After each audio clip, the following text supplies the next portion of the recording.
So, for those of you listening, what Dr. Michelle is about to share with you can be the answer you've been looking for with your health. So, with that in mind, Michelle, I would love for us to start with, why do we need to think about our mouth? I mean, I just have for years have been using toothpaste and floss and doing my thing that my dentist said to do. What piece of information am I missing about how the mouth connects to the rest of my health? Dr. Mindy here. Your body is in a war zone. Different parts of the brain get activated depending upon how stressed you are. When you look at it from that inflammatory. That's interesting. I mean, that has some merit to it for sure. And you can't control everything. I'd say. And what about a woman who is not pregnant, but she's aiming? I just want to start by welcoming you to the Resetter podcast. I've been wanting to have this conversation with you for months. I don't know if it was your schedule or my schedule. I'm just so happy you're here. So thank you for joining me. Well, thank you. This is our third season. Third season? God, maybe it's the fourth. Time has become an enigma to me now. And I have yet to do a really good episode on dental health. So for those of you listening, what Dr. Michelle is about to share with you can be the answer you've been looking for with your health. So with that in mind, Michelle, I would love for us to start with, why do we need to think about our mouth? I mean, I just have for years have been using toothpaste and floss and doing my thing that my dentist said to do. What piece of information am I missing about how the mouth connects to the rest of my health? You know, that's a good question. And I like to start with my story because as a dentist, you'd think that I'd be the first one that would think that dental, that a mouth was important and the things that go on here were important. And I'm in a dental family. My dad's a dentist, so I was just raised in dentistry. I've watched him. He literally is still practicing in his 70s now. Wow. So he hasn't had hardly a sick day in his life. And I just thought that that's how dentistry went. That's how you did a career. You just went and you loved it and you worked every single day and you loved every single day. And about 8 years into my career, I started to get really sick and I didn't know what it was. And it was just so, because I was watching my dad, never having had anything happen, I didn't even think that it could be related to my work.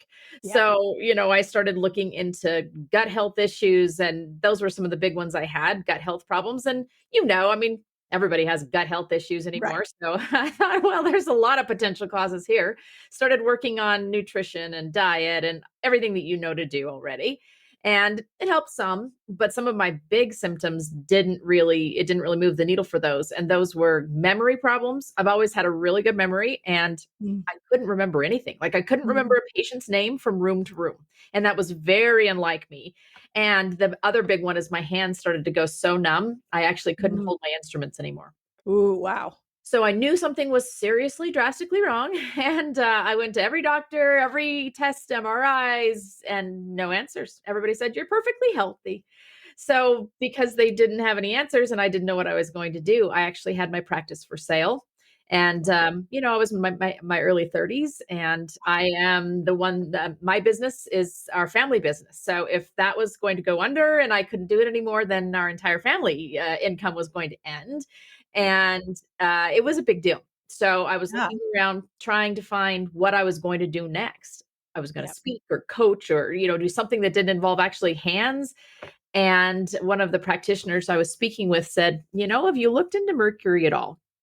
And I hadn't. In dental school, what we learned about mercury is that, yes, the fillings we put in, those silver fillings, they have mercury in them. But once it's in your mouth, it's completely stable. There's no problem with it at all. And if you talk to anybody about mercury and relate it to their health, you'll lose your license. Wow. So that's the talk we get in dental school. So I said, well, no, I haven't thought of mercury. It's completely safe. And I don't have any fillings anyway. And he said, it's not the fillings you have. It's the fillings you've been drilling out for the last decade with no protection. And I hadn't given it a second thought because no one in the profession talks about it at all. And now I think, what in the world? Of course, I was 3 inches from somebody's head And I was a cosmetic dentist, really good at it, making teeth look gorgeous. Well, nobody who wants cosmetic dentistry wants black fillings. So I was drilling Uh-huh. out tons of black fillings because nobody wants them when they're looking for, good looking smiles. Drilling out Ah, a ton. Every single time I would drill it out, it would release all that mercury vapor and it was straight into my head. So wow. I got tested, and that's what it was, off the charts, mercury toxicity. So all of a sudden, all the symptoms made sense because mercury is a neurotoxin. So it affects your Wow. brain, it affects your nerves, it affects your gut because it interferes with the way your gut works. So all of a sudden, everything made sense. And the Wow. doctors, I found somebody finally who said, okay, I can help you with this. But they said, I don't know how you're going to keep doing this because how are you going to keep drilling it out, breathing it in, and get it out of your body? Right. So you're going to have to figure this out. Otherwise, you're really not going to be able to keep being a dentist. So I searched far and wide, and I actually found an organization that had protocol already that they'd created for how to do this safely for the Mhm. patient, but also the practitioner. Had never heard of them before, had no idea about any of this stuff. So I started following their protocol for me, just for my Mhm. own health, not Mhm. for my patient, not for anybody else. Yeah. But as I started doing it, I started thinking, wow, well, this is probably good for my patient too. And this is probably good for my dental assistant who's sitting right there too, Right. and patients started paying attention because it's kind of hard not to when you're covering you from head to toe and they're like, Yes. why I've are been you to a why are you dentist who does doing that. this? Yeah, so you know what it looks like. It's a little, Like and you're asthma. like, whoa, what are you doing? And so they would start asking questions and then they'd say, wow, my doctor actually was saying that it was really good if I would go to somebody who did that. So, do you want to talk to my doctor? So I would start to talk to doctors, and then doctors would ask me, well, do you do ozone? I didn't have a clue what ozone was. Do you do this? Do you do that? I didn't know what they were even talking about. So the doctors knew these things, but I, as a dentist, didn't. So I would go to all these different courses and things, very obscure places to learn and learn the things they'd ask me about so I could say, yes, I do that now. And all of a sudden, I realized, wow, the mouth has such a part to play in health. I had no idea. Dentists are honestly typically mechanics. Like Mhm. there's a hole in something, we clean it up and fill it up.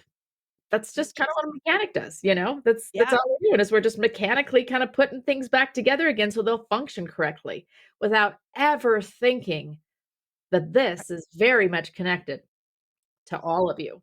So that's been my journey now. And they still the dental profession, I mean, I think we're hearing more and more about it because more and more people are getting symptoms of mercury toxicity, but the dental profession in general still hasn't embraced the idea that putting mercury in is harmful Oh, or no. could potentially be harmful. Is that No. right?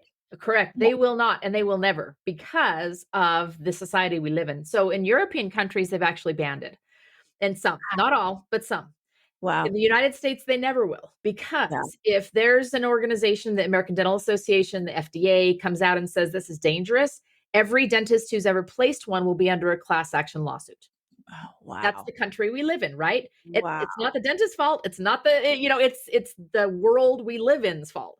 Yeah. So they will never do it. They will never say this is dangerous because it would be too much litigation for every dentist in the United States. That is crazy. So, just for the person listening, because one of the things that I noticed just in helping people regain their health through detox and fasting and all the hormonal stuff is that so many people are walking around with silver in their mouth and mercury in their mouth. They've been told the same thing that you were taught. Yeah. And so they haven't connected their chronic health problems to what's going on in the mouth. So give us just so we don't before we go on like how would I suspect that maybe I've got a mercury toxicity from my teeth? What are some of the classic signs? And you mentioned the hand and the memory, but let's just so we can help people identify it for themselves. So Mercury is one of the big three. So I have three big ones that I talk about, but Mercury is the first one that I started with because it was my problem. Yeah. The fillings that we call silver fillings are 50% mercury. So we shouldn't call them silver fillings because they're actually only about 15% silver and Oh, 50% mercury. So I call them mercury fillings now. But 50% mercury, and mercury is, well, if you break a thermometer, you're going to have to call a hazmat team to actually come and clean it up in your house. So it's incredibly hazardous. It's dangerous, particularly to the nervous system. So if somebody's having brain fog issues, memory issues, things that may hint of dementia or Alzheimer's or any of those kinds of things, we immediately think mercury. There's something Mhm. going on.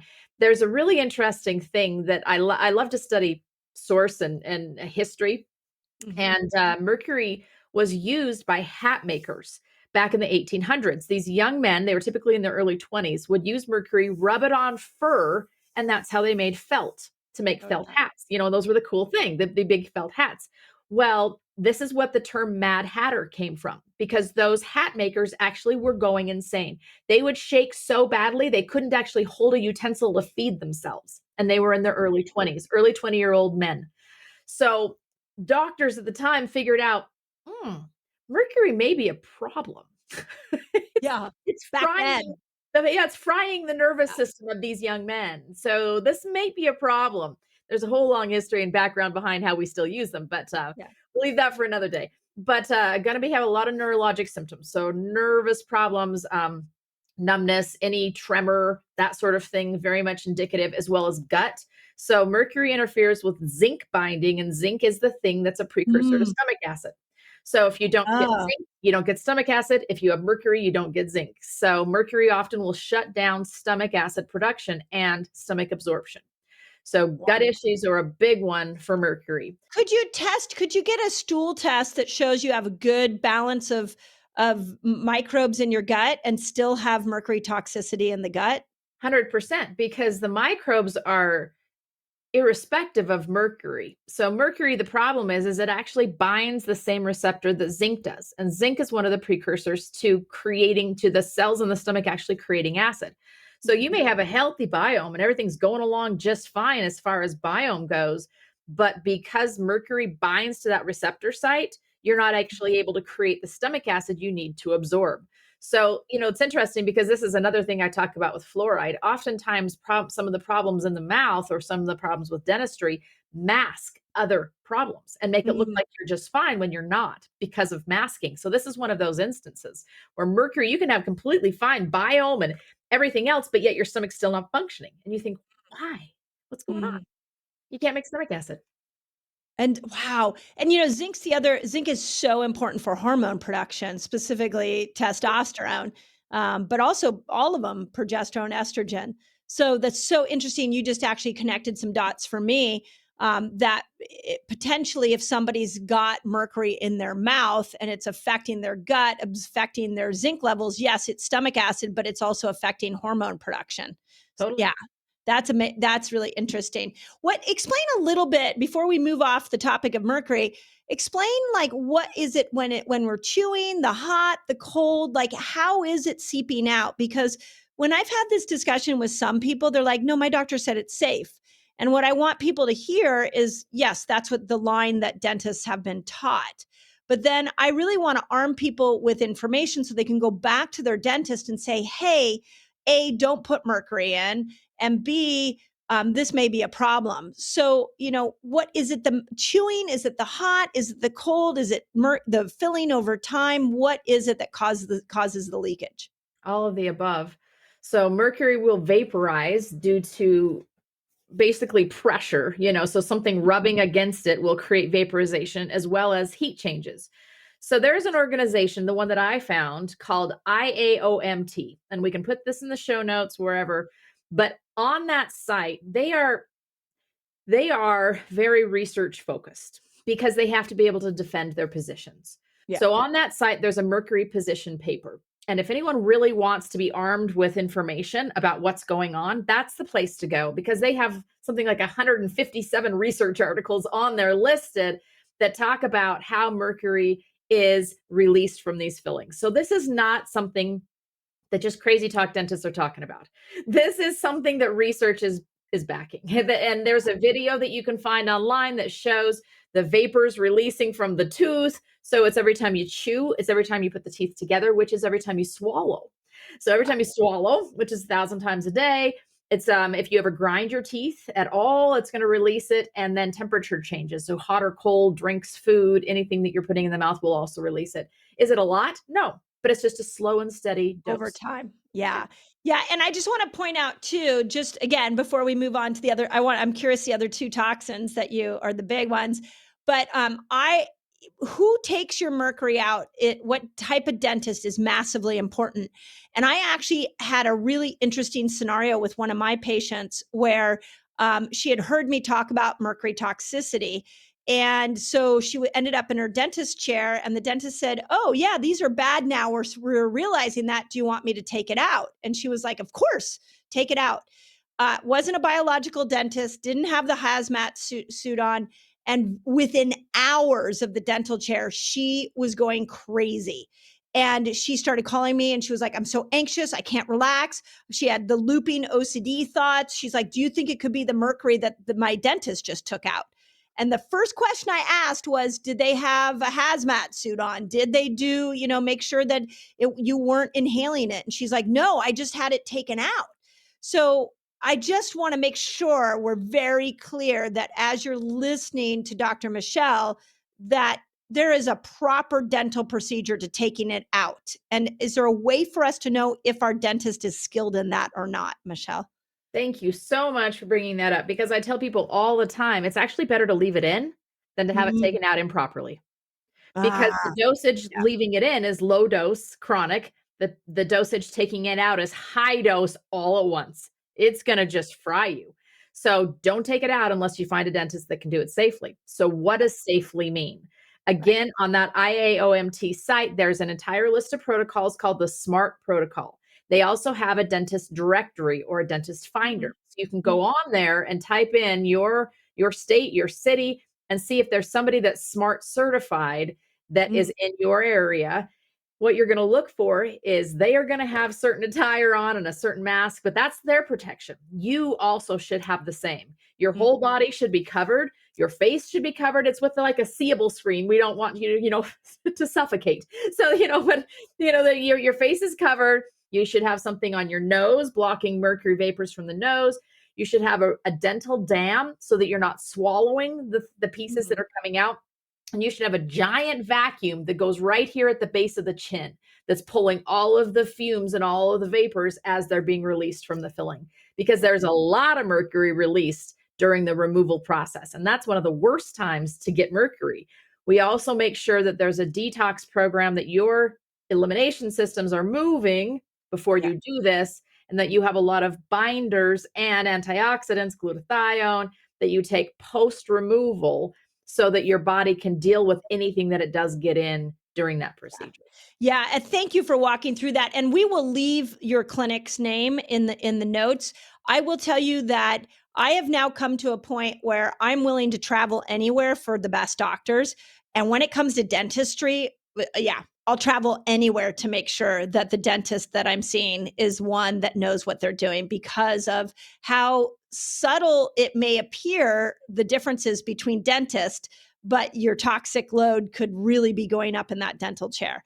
So thank you for pointing that out. What are the other 2? You said there were 3 and mercury was the main one. I was curious. I'm not quite Yep. sure what you're gonna say. Exactly. No, Yeah. so the big 3 that I talk about that a lot of times people don't know about in dentistry that really does affect your overall health in an enormous way are mercury. So any metals as well. Metals we kind of group it under a whole metal conversation. There are other metals in dentistry that we look at as well.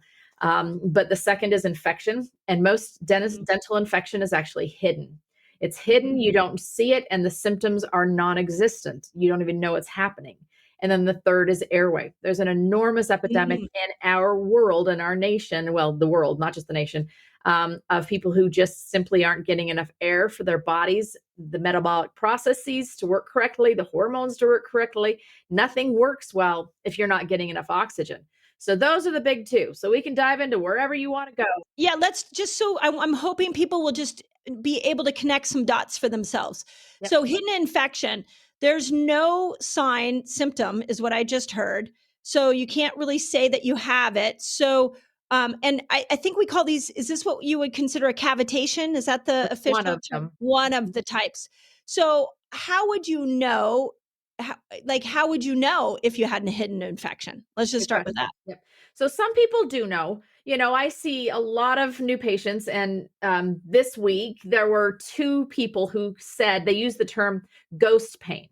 I have ghost Mm. pain on an old root canal. One was a woman who'd gotten hit in the mouth and she killed the two front teeth. And she said, I just have ghost pain up here. Nobody can Mm. explain it. So she did have symptoms, but it wasn't like, oh my gosh, my face is swollen up to this, the size of a baseball and I can tell I have an abscess tooth. It's not that. It's often just this, it just doesn't feel right. It just doesn't Mm. feel good. That's how people Mhm. will often describe it. So the two biggies are root canals. Mm. And I'll go through that, and then what you said, the word cavitation, and I'll tell you what I actually call it because it makes it makes more sense. Excellent.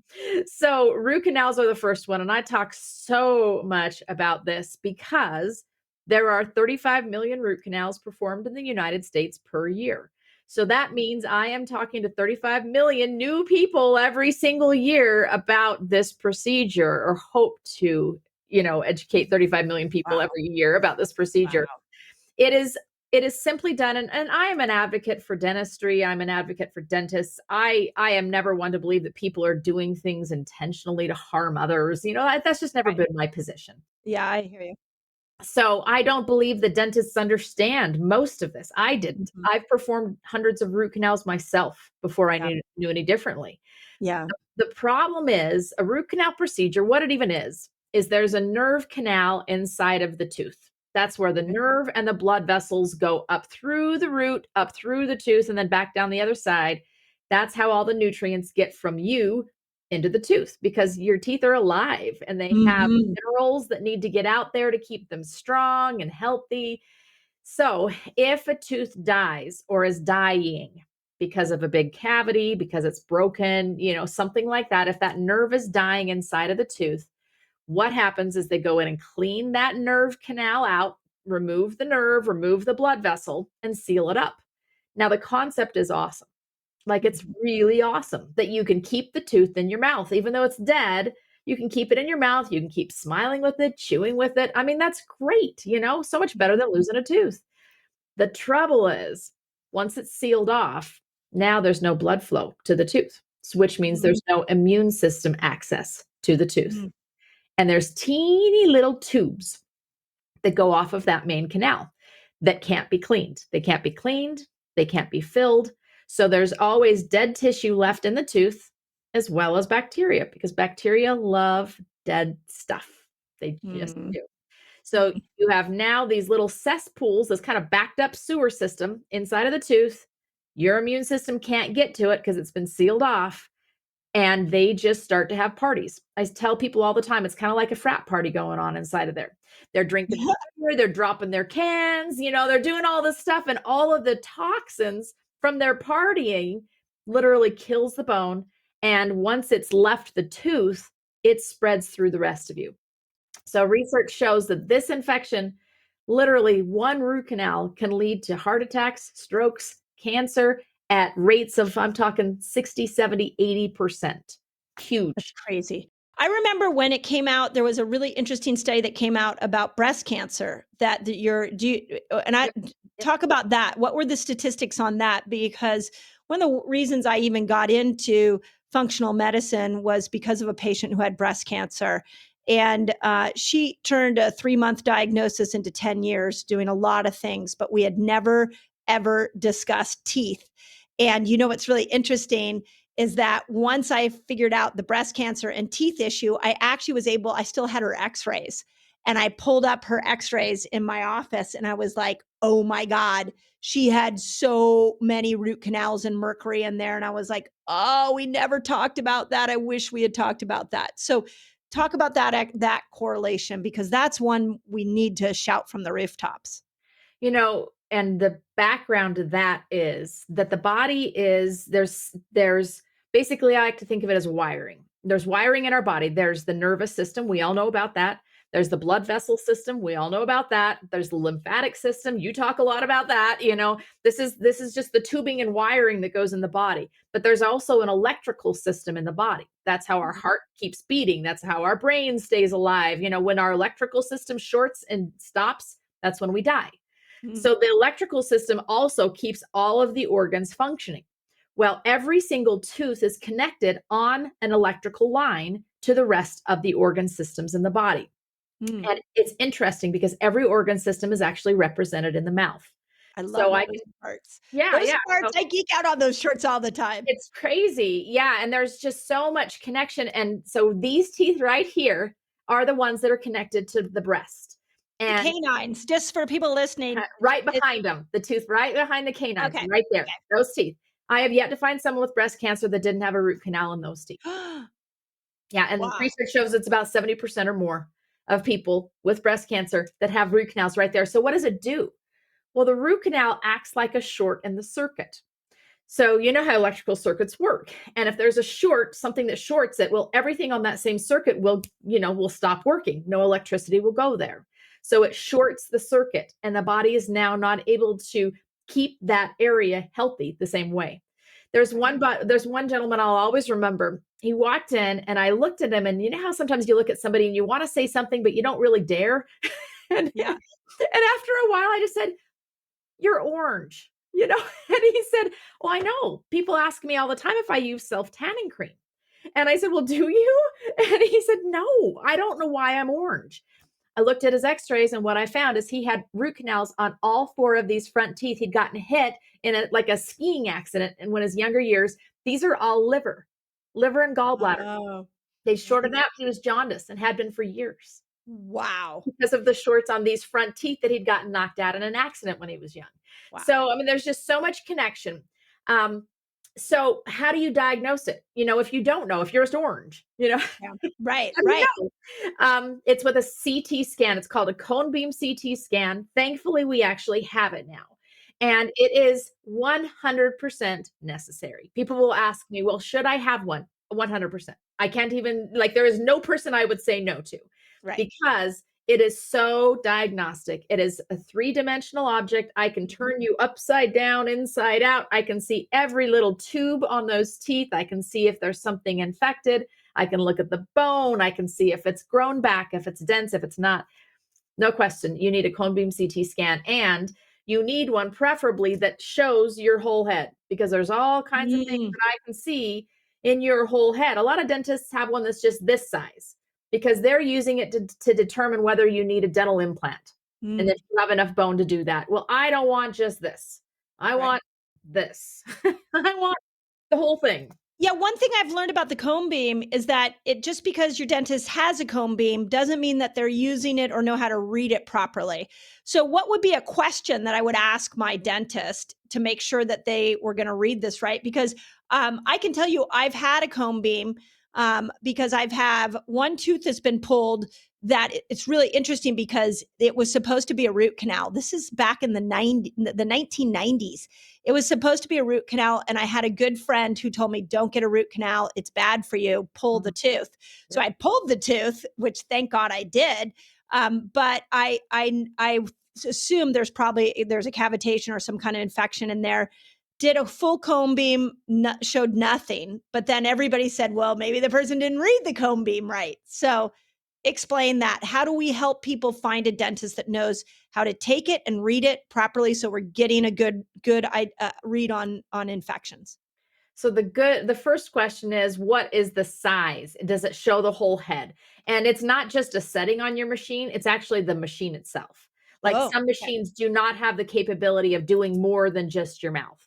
So Right. you need to find out, can you take a scan of the whole head? That's the Right. first question. And then the next question is, are you able to diagnose failed root canals? Are you looking for areas in the bone that didn't heal properly? Are Mm. you looking for airway issues? And they'll just kind of go, and then that means no. Yeah. So there are dentists that can do this virtually. And this is Mm. something I do a lot for patients all over the world, actually. Amazing. They'll get a CT scan taken elsewhere, send it to me, and then I'll do a reading on it and tell them what I'm seeing, because there are definitely, it's not like it's hard. It's just not things that we're trained to look for. Yeah. Oh, yeah. And any kind of diagnostic, an MRI, X-ray, there's a skill set to learn how to find what you're looking for. So the more if you're reading thousands of them, I'm like, you're the gal to go to. So that's super important. Okay, go to airway. Are we done with We infections? have to do cavitations first. Oh yeah, do cavitations. So you mentioned it. You Yeah. said you had a tooth removed.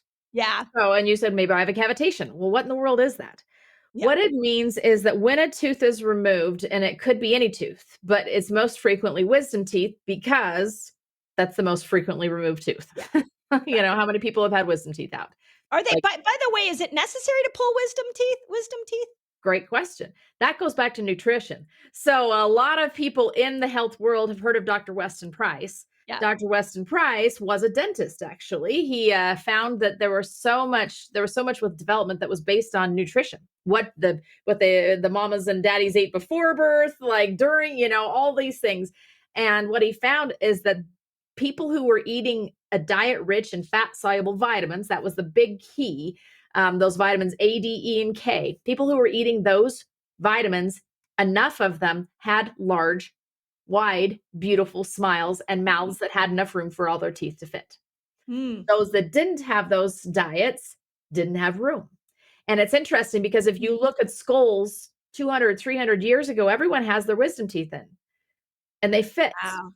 Most Wow. people today, they don't fit. So I absolutely, if there's room for the tooth to come in and not cause any issues with the tooth in front, with the gums, with anything in the future, leave them be. Yeah. Leave them be. I have one child that we pulled him before I knew, and the second child, he's got a very wide mouth, and we've kept them in.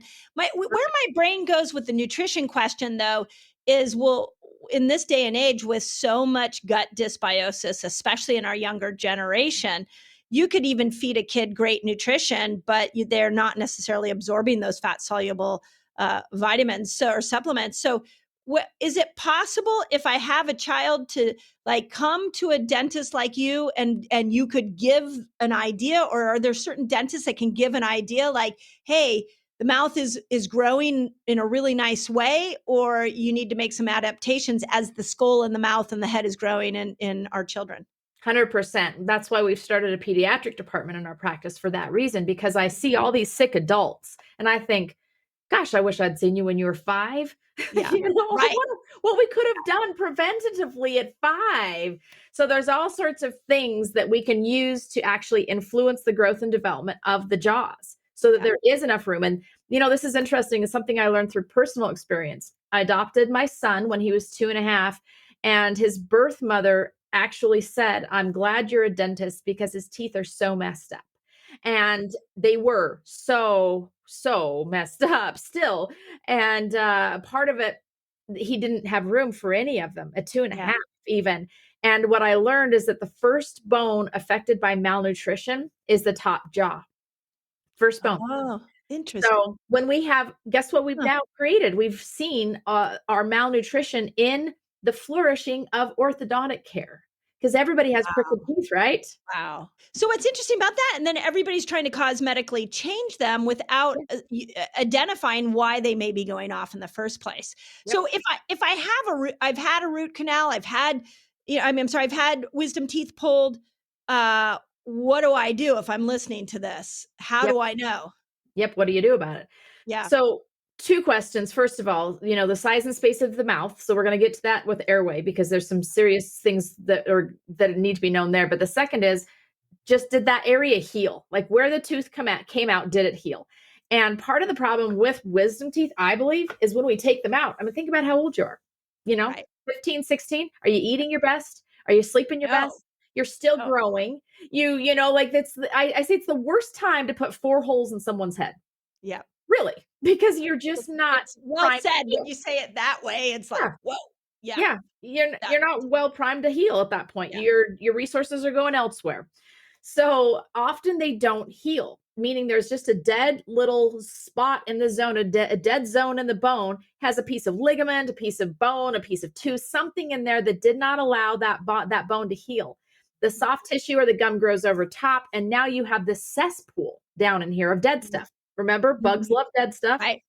So we biopsy these, and there are bacteria, virus, fungus, parasites. We find entamoeba swimming around in here.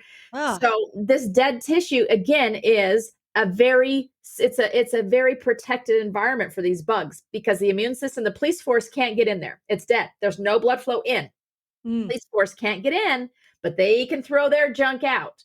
So they throw their toxins out. It throws off everything. And interestingly enough, from a hormone standpoint, remember those energy circuits? Well, the energy circuit for wisdom teeth is the entire endocrine system.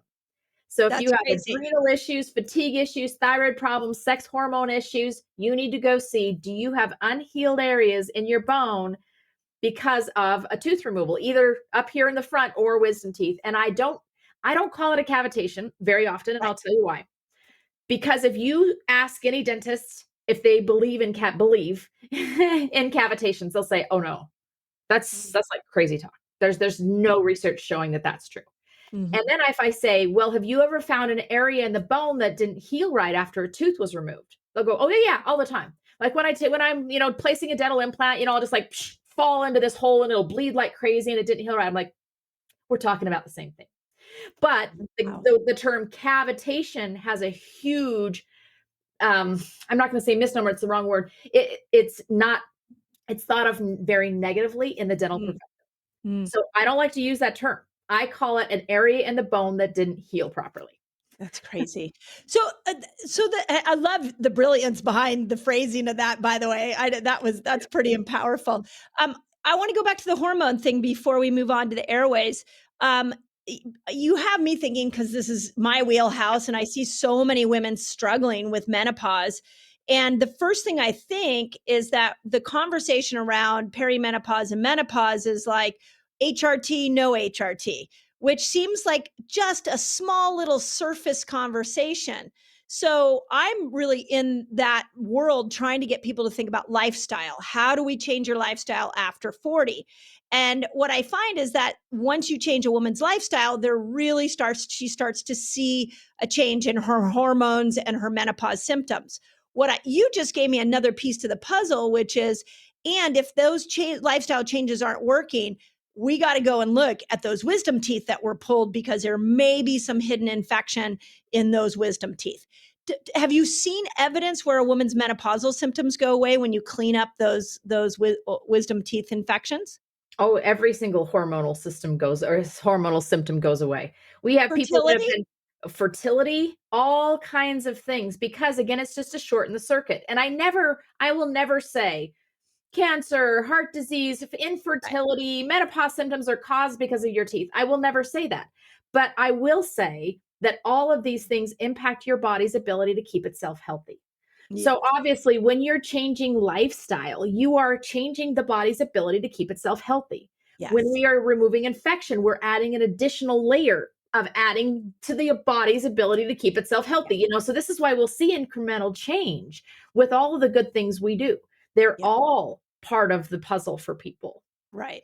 Yeah, I think that's so powerful, because again, what I want an episode like this to do is help people see that there may be something out there that A, they're doing that could be destroying their health, or B, it could be why you're not healing. And that's really what we're discussing here.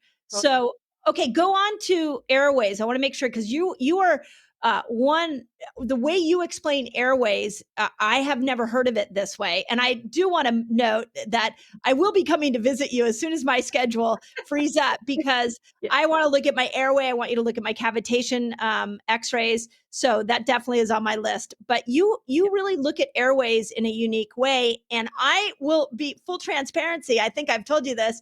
I'm one of those people that went and got a full, from what I thought was a functional orthodontist, a full night guard that I wear that stops the grinding of my teeth. And I remember you saying, well, that might work temporarily, but in the long haul, it might be a problem. So talk about airways. Okay. So let's actually segue from infections to that. Oftentimes those infections in the mouth are leading to swelling in the back of the throat. Because if you think about it, where are wisdom teeth at? Way back in the back of the throat, right? Oh, yes. So we will see swollen tissue at the back of the throat. There's a lot of things we look at. So what do we do about infections? We remove infected wisdom teeth. We clean out infected areas in the bone that didn't heal properly, because it's causing oftentimes swelling in the back of the throat back there. That's just one thing it causes. It causes a lot of things, but that's just one thing. But there's so many people who say, I can't fall asleep. I can't stay asleep. I have to pee a whole bunch of times at night. I grind my teeth really bad. I have shorter teeth than I'd like. I can tell I've been grinding my teeth, and they don't know that there's any one thing that we can actually do about all of that. So it's interesting. There's different sleep cycles. Everybody knows this. You've heard it before. There's light sleep, deep sleep, REM sleep, all those kinds of things. Well, in deep sleep, which is, I like to think of it as construction zone. During construction zone, where all the business actually happens, your body rebuilds cells, it starts to regenerate, it reboots your brain, it does all of those things. That all happens in deep sleep. During deep sleep, the body, part of the definition of deep sleep is paralysis, meaning all of the muscles paralyze. This is when we don't move. So if you lay down and all that tissue in the back of the throat closes off the throat because of gravity now, when you go to deep sleep, the muscles that are holding that airway open and allowing air to pass relax, including the tongue. The airway closes, and what does your body do? It wakes you up. It wakes you up. Or you squeeze your teeth, because when you squeeze your teeth, it flattens the tongue. Or you grind, you move your bottom jaw forward because it opens up the room for air back here. You wake up and you go, oh, I gotta pee. No, you don't have to pee. You woke up, so now you have to pee. So so you didn't wake up because you had to pee. There's actually a hormone in the body that turns off when we're in deep sleep. So if you're waking up to pee, it means you're not in deep sleep. All of these are signs that you have an airway obstruction. So if you are grinding your teeth, if you are clenching your teeth, if you are wearing your teeth off, if you wake up with headaches in the morning because your muscles are tired because they've been working all night long, if you wake up and you feel like, did I even sleep? Like, I swear I was asleep, but I don't feel rested at all. Most likely you actually were never in deep sleep. So what if I have an Aura ring and I'm getting deep sleep for most of the night? Does that mean that I'm okay? Like, what is it? You tell me, what is your body saying? Do you feel okay? Like, do you feel good in the morning? Do you feel like your brain's backing up? All those things. Yeah, I do. And I also biohack the out of myself. So I get up out of my bed. You work really hard at it. I work really hard at it. I get out of my bed, I plop in my oxygen chamber, but and my diet is impeccable. I fast. I mean, Yep. But my mouth is a really interesting one for my overall hormonal health. So I didn't know that about waking up at 2 a.m. That has definitely been a menopausal symptom that I've worked really hard at trying to overcome. And when I feel like I get some rhythm with it, all of a sudden I'm like, why am I back waking up at 2 a.m? Yep. So you said something that's really interesting. I'd never heard this before. There's a hormone that turns off that makes it so that we're not supposed to pee in the middle of the night. Yeah, because otherwise we would. I mean, do we go 8 hours during the day without having to go to the bathroom? Yeah. No. Yeah. So there's a hormone cycle at night that turns off the need to go to the bathroom. But here's what happens. If you're already awake, well, then you're awake. I mean, what do we do the first thing we wake up? Yeah, we go to the bathroom. Right? So if you're already awake, you do that. But here's another thing as well. When you have low oxygen, it actually increases the amount of ammonia that the system creates. And ammonia is incredibly irritating to the bladder. So one of the signs in children that they are not getting enough oxygen at night is bedwetting, because they aren't waking up enough to stimulate the need to go to the bathroom, but their bladder is dumping this because it's full of ammonia and is really irritating to the bladder. So they'll bedwet clear until, 10, 12, 14 years old and cannot figure out what to do. That child is not breathing. That child is not breathing. So what's a good oxygen saturation rate? We want to see in the high 90s. Okay. So that would be I do again, Aura ring tells me, gives me, and I get, I see that I've got, that I can be, I'm at 98%. So a lot of my following, a lot of my community will wear these Aura rings. So that would be another indicator. What about HRV? Do we see any connection between airways and heart rate variability? Yes. So heart rate variability is an interesting one that I've studied quite a bit about, actually. Heart rate variability, the best way I've heard it described is if you are in the country and there is no one else around and you're driving down the road, you can drive this way and this way. You could stop in the middle of the road. Nobody cares. There's a lot of variability that you can do on that drive. Yeah. If you are in New York City and you're driving on the freeway, you stay in your lane. Otherwise, you're going to die, right? So you stay in your lane. There's zero variability. The more stressed our body is, the less variability there is. So what you're going to see is you're going to see less variability the more oxygen constriction or issues you have, Mm. because the body is stressed, it's strained, and it has to stay in this lane to be able to keep itself functioning properly. So if you have low variability, which is not what you want in heart rate variability, if you have low variability, it means most likely something's stressing you at night. You're not getting enough air. It's the most common thing that could be happening. Snores, I actually like snoring. I don't like snoring, but I like snoring because at least it gives you a symptom. Oh. At least you know. So snoring is a sign of a poor airway? 100%. If you Yeah. snore, that means something is in the way of your airway, because that's just something flapping in the breeze. There shouldn't be anything flapping in the breeze. Your airway should just be able to, airway passage should be open. But I like it when people snore because they have a sign that they can go now address. Oh, I Right. snore. But there's so many people that just don't sleep. Yeah. You So know? so if you're listening to I mean, when I hear these 3 things that you just walked through, I'm like, "Oh my god," like, it makes me scared to go to the dentist.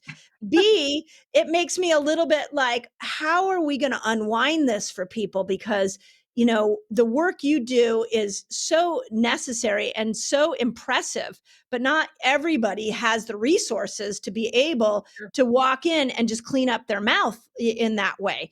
So, is there a way for us to take what we just learned from you and chunk it down and say, hey, start with this? Can we baby step our way into cleaning up our mouth? Yep. And the way I usually will tackle this is, what is your primary symptom? Mm, So if your primary symptom is neurologic based, so if you have brain fog, if you have numbness, if you have a lot of gut issues, then start with mercury removal. mm, That's where I'm going to tell you to start. yep. If you have hormone problems, if you have some of these serious acute diseases, cancer, heart disease, strokes, diabetes, autoimmune conditions across the board, right? We see Hashimoto's, all sorts of arthritis, things like Mm, Sjogren's disease. If you have an autoimmune disease, you're going to start with infection. So you're going to mhm, identify, is there infection in the mouth? If you have high blood pressure, if you're waking up all night long and feel like trash in the morning, then you're going to start with airway. So we just tackled perfect. the first symptom, the symptom that you're really struggling with, and that helps guide where is the entry point into this kind of I love dentistry. that. And the entry point is always that cone beam CT scan, Right. always.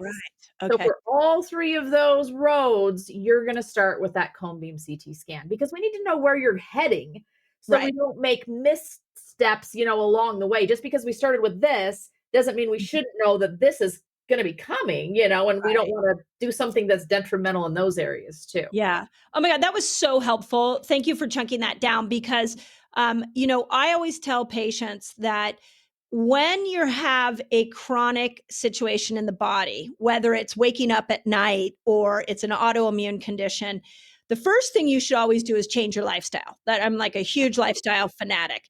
The second thing you should do is look at how do you detox.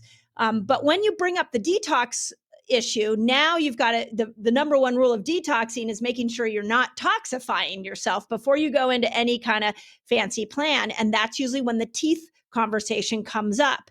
And so my advice always is go to a dentist like you and just get an assessment. Just Yep. just see what's there. Like and tell that dentist like, "Okay, give it to me all." And they're going to give you a breakdown. It may be a large bill and then you can chunk it down and figure out what to do from there. Yep. But what is really frustrating, and I think you probably see this a lot, is the person that's like, I'm fasting, I'm detoxing, I'm taking supplements, I'm exercising, I'm doing everything, and I still don't feel well.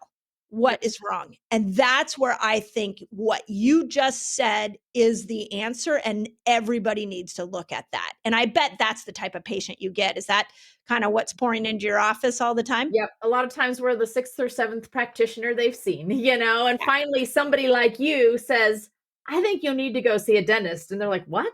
Why would Yeah. I want to go see a dentist? No, no, no. Just trust me. Just go see a Yeah. dentist, and then they show up in our office. And all of those things that you've done from a lifestyle standpoint are going to help with healing, Absolutely. with all the things that we're talking about, with Yeah. helping that to all resolve in a faster, more complete way.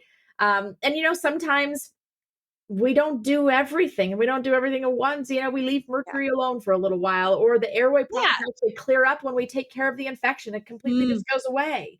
And, amazing. those kinds of things. But I just always tell people, just have the plan to begin with, Yeah. because I don't want to do something like, we're going to remove a Mercury. Yeah. Let me give you a real example. We're going to remove a Mercury filling on a tooth and do a crown, or do something on it. And that tooth is actually a failed root canal. Right. Well, Right. you've just wasted your money, Right. Yes. so that's why you need to know, is the foundation good before I'm fixing the top?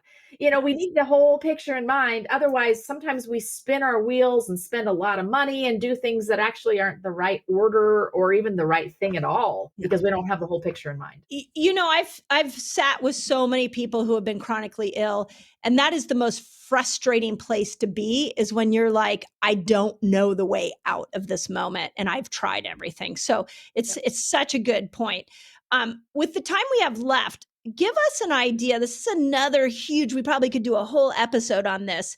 Our daily care of our teeth. Your toothpaste matters, your floss matters. Like, talk a little bit about hygiene, daily hygiene. What do we need to know, and how do we make sure we're not toxifying ourselves with our daily teeth hygiene? So the big one is the toothpaste. Right. Just pull it out and look at it, read the ingredients. Do you really want to eat all of those things? And people will say, well, I don't swallow it. Yes, you do. Because it gets mixed with your saliva, and you're Yeah. swallowing your saliva. You 100% are swallowing anything you're putting in your mouth. And the gums are one cell thick. It's permeable. They're getting through your gums and into your bloodstream. Look at your toothpaste tube. If you don't want to eat those things, then you should not be brushing your teeth with it. Yeah. So I tell everybody, do not brush with any commercial toothpaste. They're horrible. They pretty much have the things that make it foam up so that you like it. They make it taste good. They put a lot of artificial sweeteners in there. They put detergents in there to try and kill bugs, detergents that you should, only wash your counters with, and not even maybe that. Yeah. They put, it's called sodium lauryl sulfate, which makes it all foamy so that you feel like it's doing a great job for you. Those kill all the cells in your mouth. They're like on and on and on. And then the biggie is fluoride. Yeah. Talk a little bit about that, because everybody thinks I'm crazy when I say that they put fluoride in our water here in San Jose, which is really sad. My favorite. Yep. Yeah. So the problem with fluoride is that we don't need it. Not only when you have a cavity or when a tooth is weakening, all that's happening is the minerals in the tooth are dissolving, either because you've been putting acid on the tooth in the form of sugar that the bacteria eat, or soda pop, or something like that. You're literally dissolving your teeth with acid.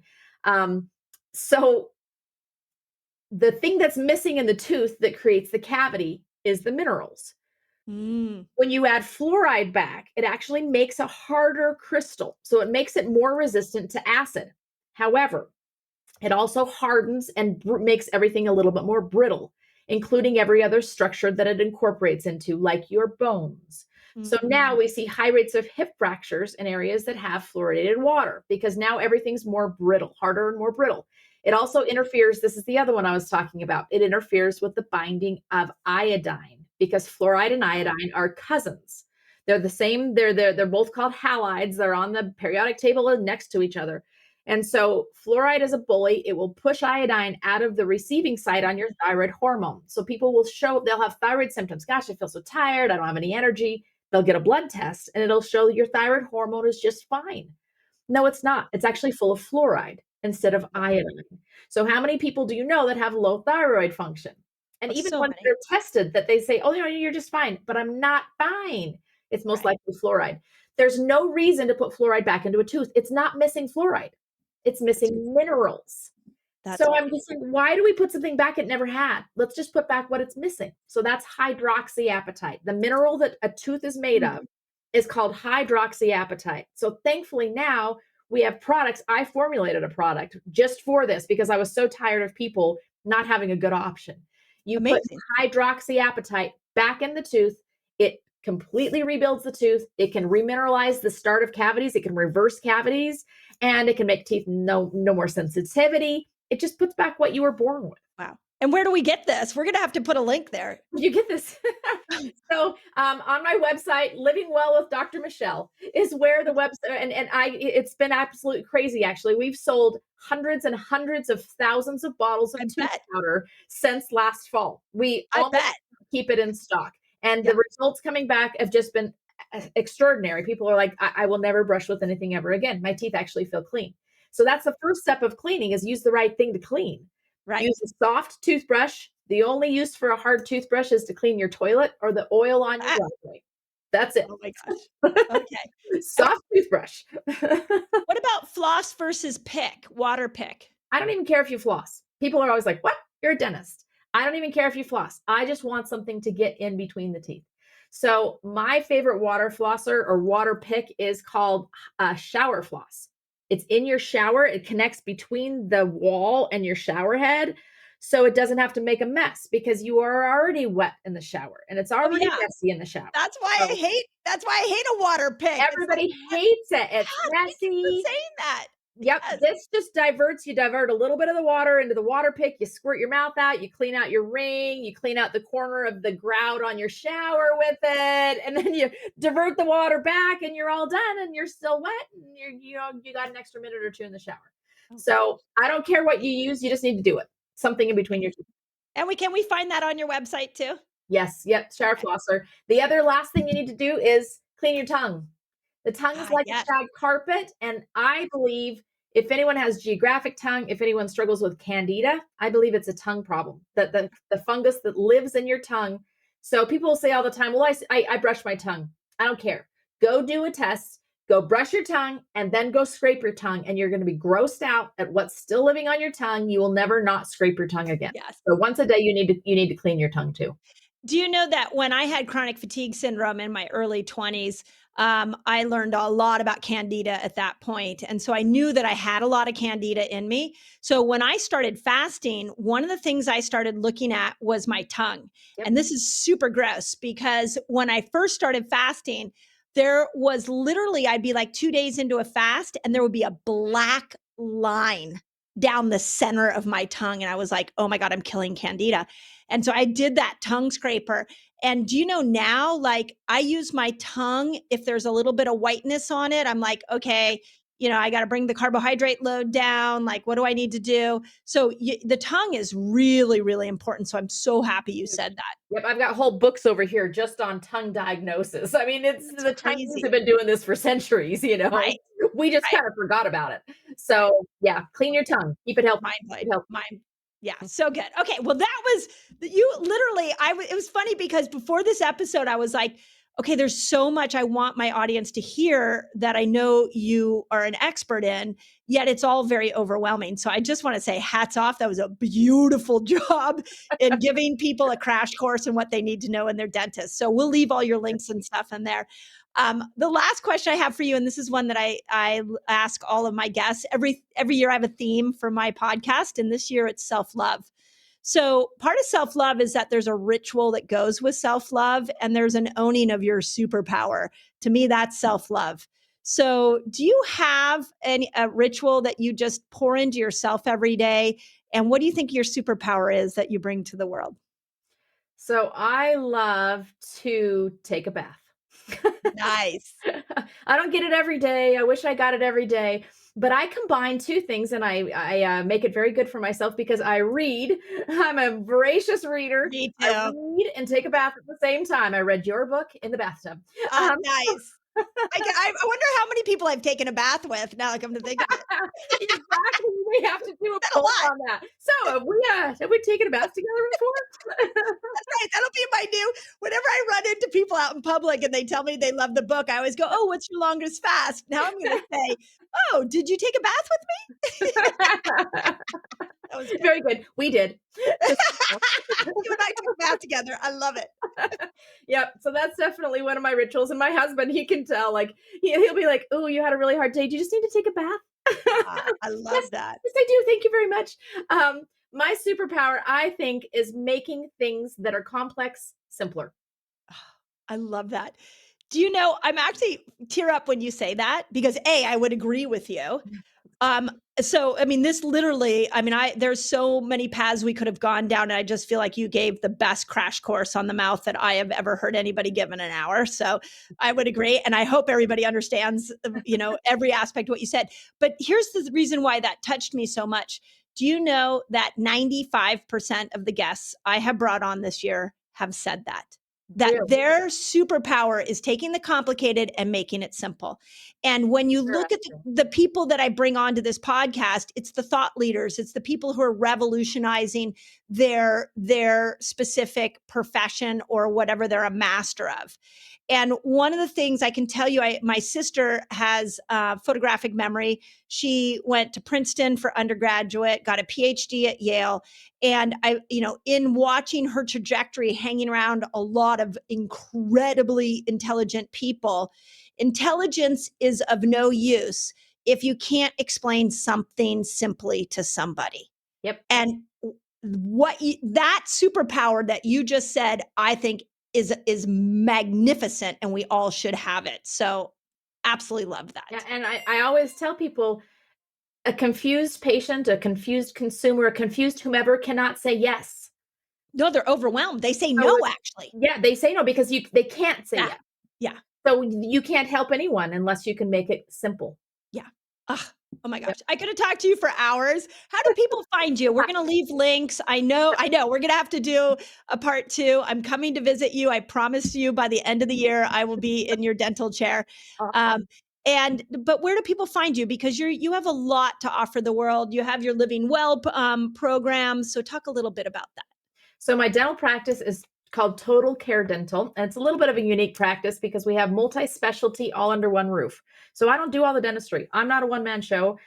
We have specialists that actually provide all of this care under one roof, which is pretty cool. So it's called Total Care Dental, totalcaredental.com. That's where all the dental pieces live.